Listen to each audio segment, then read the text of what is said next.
Assalamualaikum warahmatullahi wabarakatuh. Perkenalkan, saya Listiani Dwi Novianti, calon guru penggerak angkatan 11 dari SD Negeri 3 Kaliplus, Kabupaten Banjarnegara. Pada video kali ini, saya akan memaparkan aksi nyata modul 1.4 Budaya Positif. Diseminasi atau penyebaran pemahaman kepada rekan guru di SD Negeri 3 Kaliplus. Kegiatan diseminasi aksi nyata dilaksanakan pada hari Senin 26 Agustus 2024 bertempat di SD Negeri 3 Kaliplus. Tujuan dari aksi nyata adalah menciptakan murid yang merdeka dan memiliki sikap profil pelajar Pancasila. Juga menumbuhkan budaya positif di lingkungan sekolah dengan meyakini nilai-nilai kebajikan universal.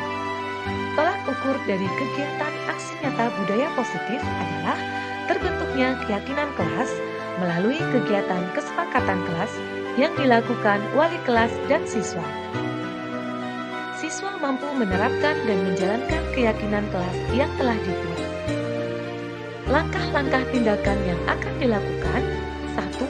Menghadap kepala sekolah untuk menjelaskan pentingnya budaya positif dan keyakinan kelas di sekolah, serta meminta izin untuk mendiseminasikan kepada rekan-rekan guru. Kedua, mengumpulkan rekan guru untuk melakukan diseminasi pemahaman materi budaya positif atau keyakinan kelas dan segitiga restitusi. Ketiga, berkoordinasi dan berkolaborasi dengan wali kelas lain untuk membuat keyakinan kelas di kelas masing-masing. Dan yang keempat, memantau, merefleksi, dan mengevaluasi keyakinan kelas yang telah dibuat. Untuk mewujudkan budaya positif, maka dibutuhkan beberapa dukungan dari berbagai pihak, di antaranya dukungan dari kepala sekolah, rekan guru, dan murid agar tindakan yang telah disusun dapat dilaksanakan dengan lancar dan menyeluruh. Selain itu, sarana dan prasarana yang menumbuhkan budaya positif di sekolah. Juga orang tua dalam melakukan pendampingan budaya positif di rumah. Berikut adalah video kegiatan aksi nyata diseminasi budaya positif.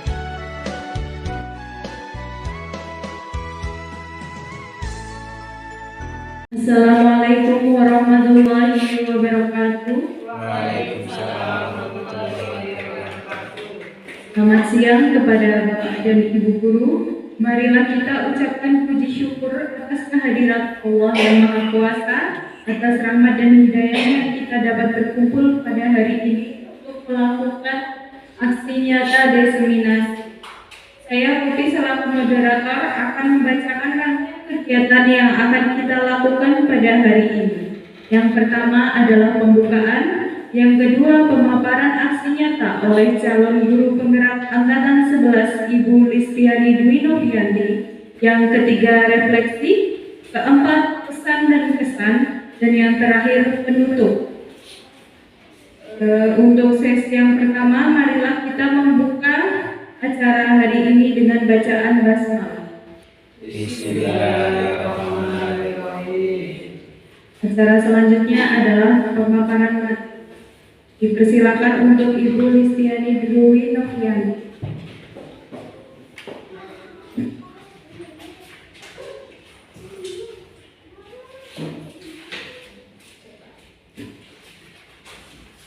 Assalamualaikum warahmatullahi wabarakatuh. Waalaikumsalam warahmatullahi wabarakatuh. Alhamdulillahirabbil alamin wassalatu wassalamu ala asrofil anbiya'i wal mursalin wa ala alihi washabbihi ajmain. Terima kasih saya haturkan kepada Bapak Ibu Guru SD Negeri 3 Kaliplus yang telah berkenan menghadiri acara diseminasi aksi nyata budaya positif pada siang hari ini. Perkenankanlah saya memaparkan aksi nyata diseminasi budaya positif.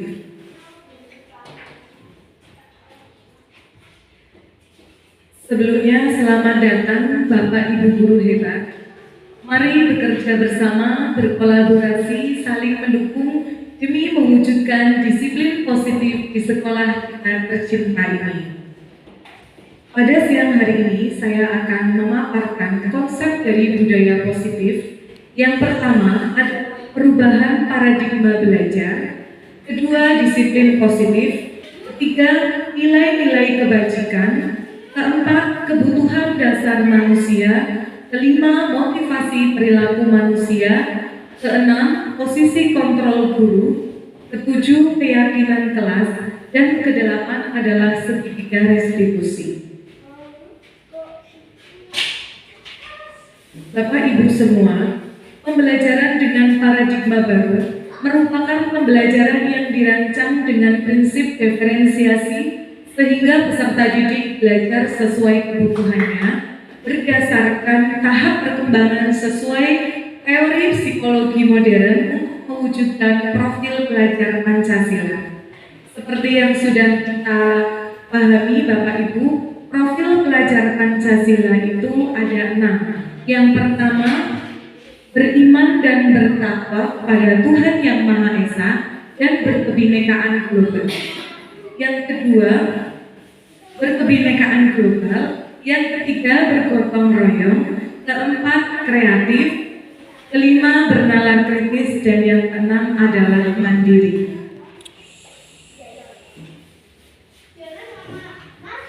Seringkali terjadi miskonsepsi Bapak Ibu tentang teori kontrol. Salah satunya, teori kontrol sering kita pahami sebagai ilusi mengontrol murid, ilusi bahwa penguatan positif, efektif dan bermanfaat, juga ilusi bahwa seorang dewasa berhak memaksa, dan ilusi bahwa kritik dan membuat rasa bersalah itu mampu menguatkan karakter. Nah, tugas kita adalah mengubah paradigma stimulus respon kepada pendekatan teori kontrol. Ada beberapa perbedaan antara stimulus respon dengan teori kontrol, Bapak Ibu. Yang pertama, terkait stimulus respon adalah realitas kebutuhan kita sama. Sedangkan teori kontrol itu kebutuhan kita berbeda. Yang kedua, semua orang melihat hal yang sama. Sedangkan pada teori kontrol, kita bisa mengartikan bahwa setiap orang memiliki gambaran berbeda. Yang ketiga, kita mencoba mengubah agar pandangan orang lain sama dengan kita. Sedangkan pada teori kontrol, kita berusaha memahami pandangan orang lain. Yang keempat, Bapak Ibu, stimulus respon yang sering kita lakukan adalah perilaku buruk dinilai sebagai suatu kesalahan. Sedangkan pada teori kontrol, semua perilaku itu memiliki tujuan tertentu. Yang kelima, orang lain bisa mengontrol saya. Sedangkan pada teori kontrol, hanya Anda yang dapat mengontrol diri Anda sendiri. Berikutnya, pada stimulus respon, saya bisa mengontrol orang lain. Dan pada teori kontrol, Anda tidak bisa mengontrol orang lain. Nah, yang berikutnya adalah pemaksaan. Ada saat rujukan itu gagal, seperti yang mungkin pernah kita lakukan kepada anak didik kita, Bapak Ibu. Sedangkan pada teori kontrol adalah kolaborasi dan konsensus menciptakan pilihan-pilihan baru. Dan yang terakhir, pada stimulus respon, model berpikir adalah menang dan kalah. Padahal seharusnya pada teori kontrol, model berpikirannya adalah menang dan menang. Yang kedua, Bapak Ibu, ada disiplin positif. Yang pertama, disiplin berasal dari kata disiplina yang artinya belajar. Disiplin mengacu pada disiplin diri yang berarti tanggung jawab terhadap apa yang dilakukan berdasarkan nilai-nilai yang diyakini. Dan yang kedua, Bapak Ibu, disiplin positif merupakan salah satu cara penerapan disiplin yang bertujuan untuk menumbuhkan kesadaran serta memberdayakan peserta didik tanpa imbalan penghargaan atau reward maupun ancaman ancaman ataupun hukuman. Bapak Ibu, sebagai pendidik, tujuan kita adalah mewujudkan peserta didik yang memiliki disiplin diri sehingga mereka berperilaku mengacu pada nilai-nilai kebijakan universal dan memiliki motivasi intrinsik dalam perubahan-perubahan perilaku ke arah yang lebih baik.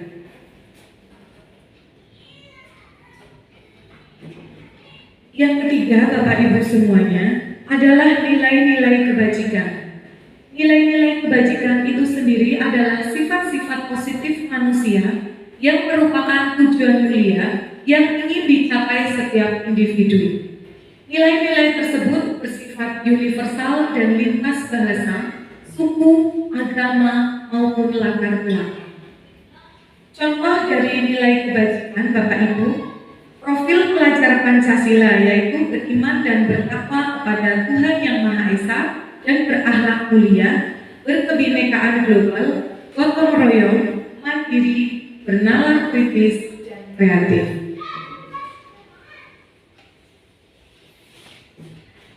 Untuk yang berikutnya, saya mohon kerjasamanya kepada Bapak Ibu semua untuk melakukan tepuk 5S. Bisa dibantu nih Bapak Ibu? Bila bertemu teman tersenyumlah, lalu ucapkan salam kepadanya. Sapa apa kabarnya, sopanlah terhadapnya, santunlah kata sayang kepadanya. Terima kasih Bapak Ibu, tepuk tangan buat kita semua. Saya lanjutkan Bapak Ibu, yang keempat adalah kebutuhan dasar manusia. Perlu kita ketahui Bapak Ibu semua, merupakan unsur-unsur yang dibutuhkan oleh manusia dalam menjaga keseimbangan, baik secara fisiologis maupun psikologis. Hal ini bertujuan untuk mempertahankan kesehatan dan kehidupan kita. Apa saja kebutuhan dasar manusia tersebut Bapak Ibu? Yang pertama adalah bertahan hidup ataupun survival. Di antaranya ada kesehatan, rumah, dan makanan. Yang kedua adalah kebutuhan kesenangan. Di antaranya humor, antusiasme, dan tertawa. Berikutnya adalah kebutuhan akan kasih sayang dan rasa ingin diterima. Dicontohkan adalah keinginan untuk tetap terhubung dengan orang lain seperti teman, keluarga, dan pasangan. Kebutuhan yang berikutnya adalah kebebasan Bapak Ibu. Salah satunya adalah mandiri, memiliki pilihan, mencoba hal baru, mengendalikan arah diri sendiri.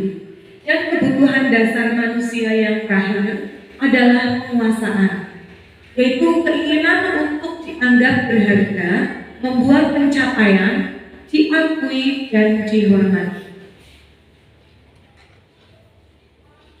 Yang kelima adalah motivasi perilaku manusia. Motivasi terbagi atas dua Bapak Ibu. Yang pertama yaitu motivasi ekstrinsik dan motivasi intrinsik. Motivasi ekstrinsik dilakukan untuk menghindari hukuman atau ketidaknyamanan dan untuk mendapat imbalan atau penghargaan dari orang lain. Sedangkan motivasi intrinsik atau yang berasal dari dalam diri yaitu untuk menjadi orang yang mereka inginkan dan menghargai diri sendiri dengan nilai-nilai yang mereka yakini.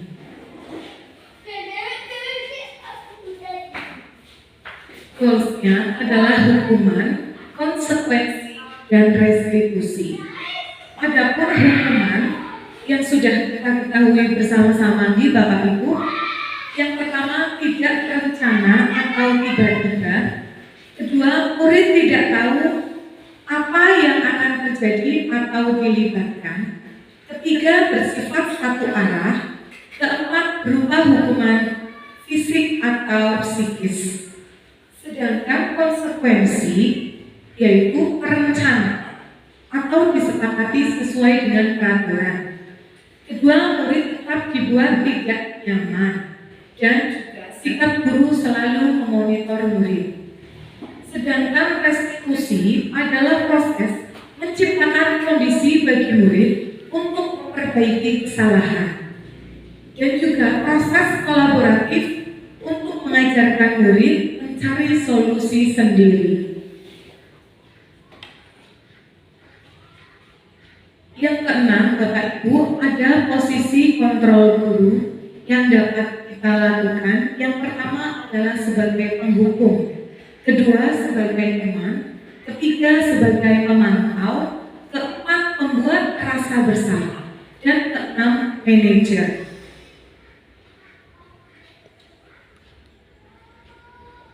Contoh penerapan 5 posisi kontrol Bapak Ibu semua di sini saya contohkan pada kasus siswa terlambat ke sekolah. Dalam posisi penghukum biasanya terlontar kalimat, silahkan kamu buang sampah yang ada di tong sampah itu sebelum kamu masuk kelas. Sedangkan pada pembuat rasa bersalah bisa kita ganti dengan kalimat, ibu kecewa sama kamu. Sudah berapa kali ibu ingatkan agar tidak terlambat ke sekolah. Sedangkan pada posisi kontrol pemantau bisa kita ganti dengan kalimat, kamu tahu kesepakatan sekolah atau kelas apa yang sudah kamu langgar? Pertanyaan-pertanyaan tersebut Bapak Ibu akan memicu rasa kesadaran diri yang ada pada murid. Berikutnya, kita bisa memposisikan sebagai teman Bapak Ibu. Bisa kita ganti dengan ucapan, kali ini Bu Novi maafkan kamu, lain kali jangan terlambat lagi ya. Ayolah bantu Bu Novi agar tidak ditegur kepala sekolah. Mungkin dengan kita memposisikan sebagai teman, peserta didik yang membuat kesalahan tersebut pada kasus keterlambatan siswa yang datang terlambat akan lebih menyadari akan kesalahan yang dibuat oleh dirinya sendiri. Dan yang keenam adalah posisi kontrol sebagai manajer. Kita bisa mengucapkan apa yang akan kamu lakukan sekarang ke depannya agar kamu tidak terlambat lagi. Tujuannya Bapak Ibu, itu akan memicu pemikiran kreatif dari peserta didik untuk memperbaiki kesalahannya tanpa ada unsur paksa. Yang ketujuh Bapak Ibu, yaitu keyakinan kelas. Mengapa keyakinan kelas atau mengapa bukan peraturan kelas Bapak Ibu? Di sini saya ilustrasikan antara peraturan dan keyakinan kelas. Seperti yang sudah sering kita lihat Bapak Ibu atau kita kersani dalam keseharian, mengapa ada peraturan tentang penggunaan helm oleh pemerintah? Mungkin jawaban Bapak Ibu semua adalah untuk melindungi diri saat berkendara, bukan hanya sekedar mengikuti peraturan dari pemerintah. Bukan seperti itu Bapak Ibu? Di sini ada pembentukan dari keyakinan kelas yang sudah saya contohkan pada kelas 5. Bisa dimulai dengan pembentukan keyakinan bersifat abstrak Bapak Ibu. Yang kedua, berupa pernyataan universal. Ketiga, dibuat dalam pernyataan positif.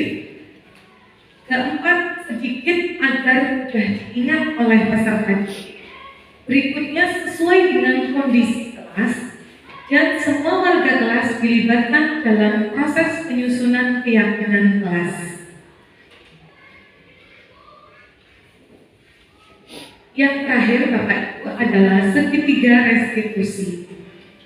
Segitiga restitusi yang pertama adalah validasi tindakan yang salah. Yang kedua, menanyakan keyakinan. Yang ketiga, menstabilkan identitas. Segitiga restitusi adalah suatu proses dialog yang dilakukan guru terhadap siswa agar dapat menghilangkan agar dapat menghasilkan siswa yang mandiri dan bertanggung jawab.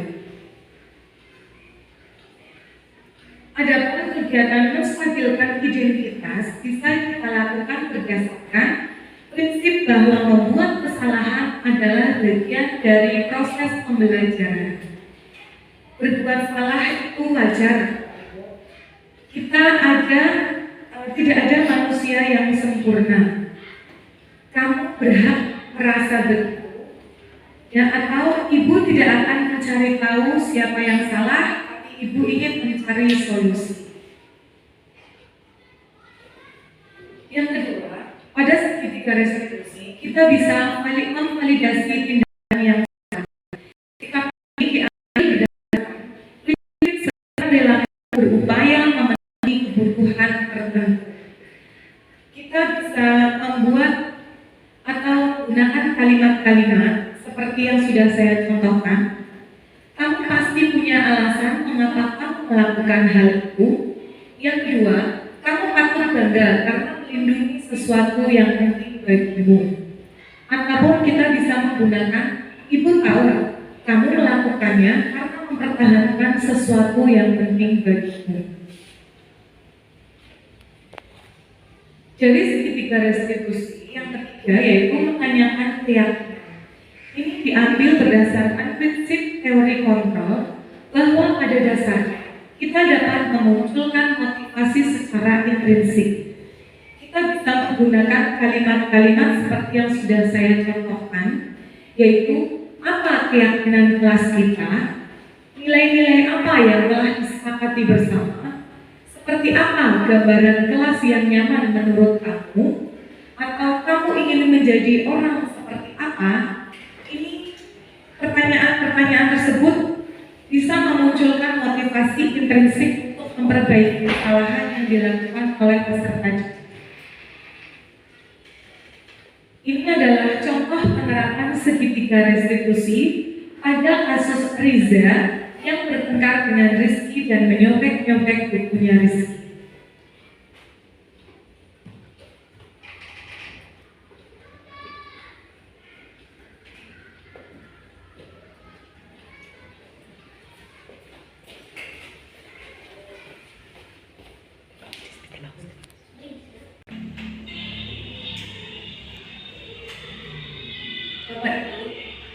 Ini saya contohkan pada kasus Riza yang bertengkar dengan Rizky dan menyobek-nyobek punya Rizky. Di sini saya mengambil proses restitusi untuk menyadarkan Riza dan bertanggung jawab atas kesalahannya menyobek-nyobek bukunya Rizky.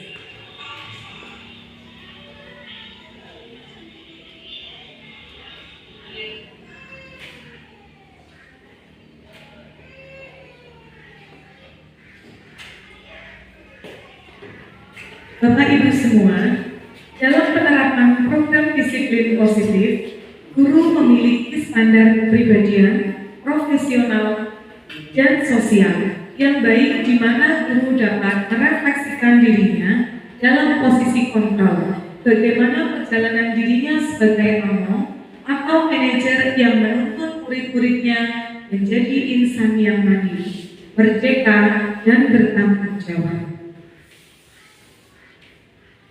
Sekian Bapak Ibu, salam guru penggerak. Terima kasih. Saya akhiri. Wassalamualaikum warahmatullahi wabarakatuh.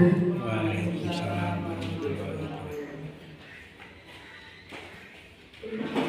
Terima kasih kepada pemateri. Selanjutnya refleksi yang akan disampaikan oleh Ibu Kristiani. Untuk Ibu Kristiani dipersilakan.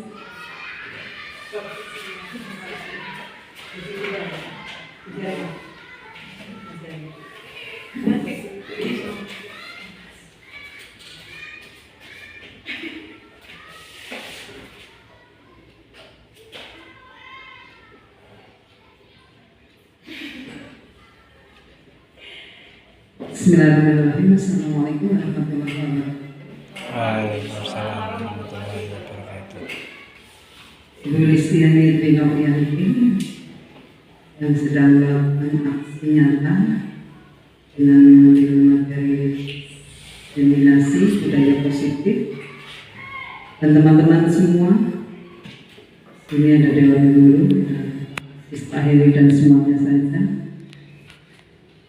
Ini saya mengapresiasi tadi yang disampaikan oleh Bu Novi tentang diseminasi budaya positif di sekolah.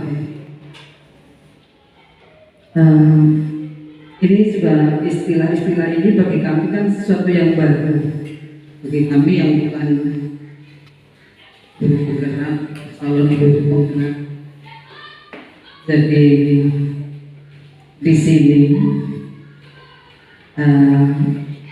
menurut kami diseminasi budaya positif itu adalah nilai-nilai keyakinan tadi yang seperti dijelaskan oleh Bu Novi, kebiasaan badan sekolah yang berpihak pada murid agar murid dapat berkembang menjadi pribadi yang kritis, penuh hormat dan bertanggung jawab. Ini pasti di situ memang banyak sekali permasalahan di sekolah. Yang utama mestinya dalam diseminasi budaya positif ini kan kita membuat semacam persamaan konsep ya antara satu guru dengan guru yang lain, yang entah itu guru penggerak atau tidak, karena di satuan kita, satuan pendidikan ini kan kita teman sejawat. Nah, ini kan kesepakatan bersama untuk membuat konsep budaya positif yang dilakukan di sekolah. Kalau tadi ini kan tadi yang disampaikan Bu Novi kan contoh ya yang sudah dilakukan oleh Bu Novi dan sebagainya. Insya Allah ini juga akan memotivasi bagi kita semua bahwa kita akan melakukan melaksanakan budaya positif nantinya yang sudah menjadi kesepakatan kita bersama, yang tadi ranahnya juga muaranya pada profil belajar Pancasila dengan 6 dimensinya itu yang untuk acuan kita melakukan budaya positif di sekolah.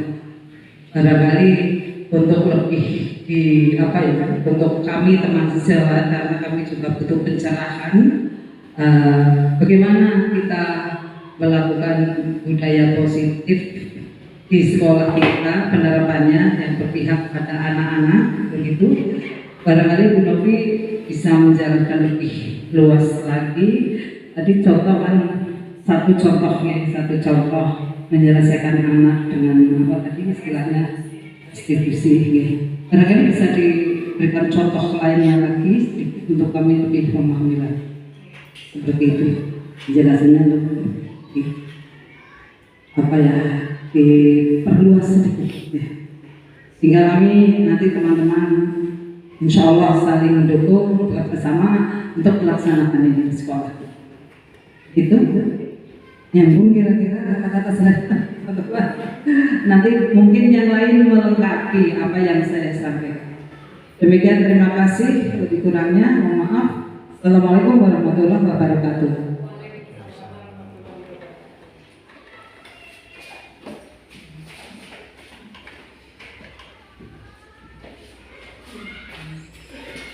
Disampaikan terima kasih. Selanjutnya merupakan sesi pesan-kesan dari rekan sejawat oleh Bapak Heri Sasono. Kepada Bapak Heri Sasono dipersilakan.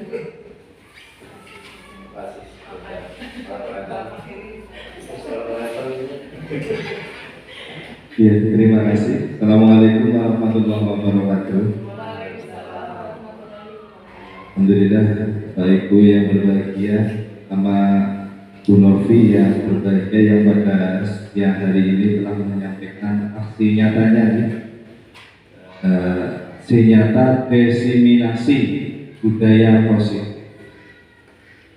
Ya, terima kasih waktu yang diberikan kepada saya, bahwa saya ditunjuk untuk menyampaikan pesan-pesan. Untuk pesannya luar biasa pada siang hari ini. Pelaksanaan pemaparan ini sudah luar biasa dilaksanakan Bu Novi ini, dan mungkin juga kepada rekan-rekan guru juga merasakan hal yang sama.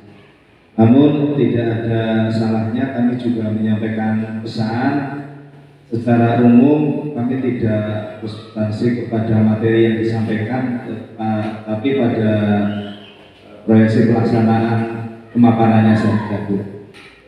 Untuk saya mungkin ke depan agak diperlambat lagi ketika pelaksanaan pemaparan, sehingga barangkali kami yang di sini yang belum tahu istilah-istilah dalam hal ya hal yang seperti inilah kami bisa lebih mengerti. Kemudian yang kedua, barangkali alangkah lebih baik manakala dalam penyampaian mungkin Bu Novi tidak hanya di satu tempat, mungkin bisa berpindah tempat. Itu pesan yang kami sampaikan. Singkat padat itu saja yang bisa kami sampaikan. Terima kasih, sukses selalu kepada Bu Novi dan monggo dilanjutkan untuk proses tugasnya. Demikian, terima kasih. Assalamualaikum warahmatullahi wabarakatuh.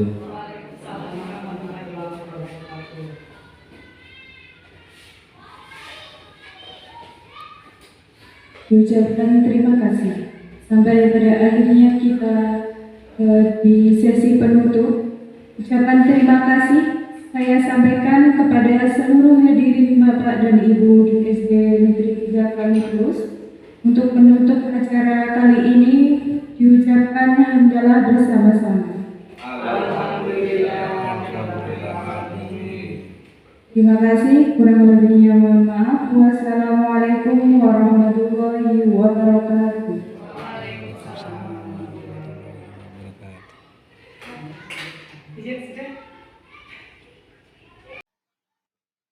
Berikut ini adalah contoh penerapan budaya positif, yaitu segitiga restitusi pada beberapa kasus yang terjadi di sekolah kami. Assalamualaikum, Bu. Waalaikumsalam, Vino. Silakan duduk, Vin. Vino, kamu tahu tidak kenapa kamu dipanggil ke sini? Saya tahu karena saya mencontek pas ulangan IPA dan ketahuan Bu. Bagus sekali, Vino. Kamu sudah berani mengakui kesalahan kamu. Ya Bu, saya meminta maaf Tapi kenapa kamu sampai mencontek, Vin? karena pelajaran IPA-nya sangat rumit. Menurut kamu itu benar apa salah, Vin? Salah Bu. Nah, kamu tahu tidak kesepakatan kelas apa yang sudah kamu langgar? Saya tidak jujur dan mandiri.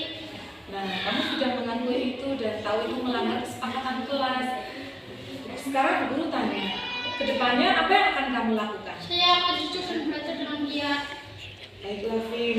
Bu Novi minta atau Bu Novi harap kamu jangan mengulanginya lagi ya. Baik Bu. Assalamualaikum Bu. Waalaikumsalam. Riza, silakan duduk. Kamu tahu tidak kenapa kamu dipanggil ke sini? Halo, karena Rizky. Kenapa kamu berani? Coba ceritain dulu. Karena Rizky belajar tidak perlu. Langsung aku nggak terima. Saya balik. Saya mau Rizky. Oh iya, kamu tahu itu salah? Tahu. Tapi aku minta maaf. Iya, bagus sekali kamu sudah mau mengakui kesalahan kamu. Nah, sekarang kira-kira apa yang akan kamu lakukan untuk memperbaiki kesalahan kamu? Aku mau berbalik dengan Rizky. Kamu ikhlas pembeliannya? Bagus sekali, kamu sudah mencerminkan sikap bertanggung jawab karena kamu mau mengganti bukunya Rizky. Lain kali jangan diulangi lagi ya. Terima kasih telah menyaksikan video kali ini. Akhir kata, jadilah guru yang tergerak, bergerak, dan menggerakkan. Terima kasih. Wassalamualaikum warahmatullahi wabarakatuh.